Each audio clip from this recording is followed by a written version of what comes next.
अस्सलाम वालेकुम। SM news के साथ मैं हूं मुकद्दर रज़ा। एसएम न्यूज़ स्टूडियो में खुशामदीद। खबरों का सिलसिला बढ़ाते हुए हम शामिल करते हैं कराची से।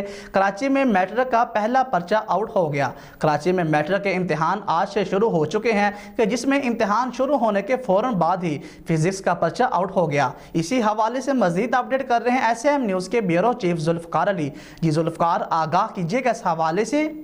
जी बिल्कुल, कराची में मैट्रिक के इम्तिहान आज से शुरू हो चुके हैं, जिसमें इम्तिहान शुरू होने के फौरी बाद ही फिज़िक्स का पर्चा आउट हो गया। कराची बोर्ड के तहत फिज़िक्स का पर्चा सुबह 9:30 पर शुरू हुआ, जो 9:34 पर आउट हो गया।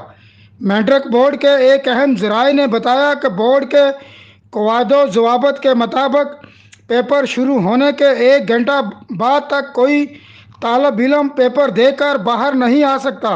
इससे पेपर नकल माफिया के हाथ लगने का खदशा होता है।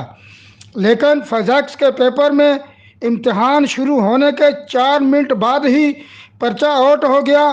फिज़िक्स का पर्चा आउट होने के बावजूद भी बोर्ड की जानिब से इम्तिहान को कैंसिल नहीं किया गया है। जी बहुत शुक्रिया जुल्फ़कार तफसीलात से आगाह करने के लिए। अब तक के लिए इतना ही। मज़ीद खबरों के लिए देखते रहिए एसएम न्यूज़।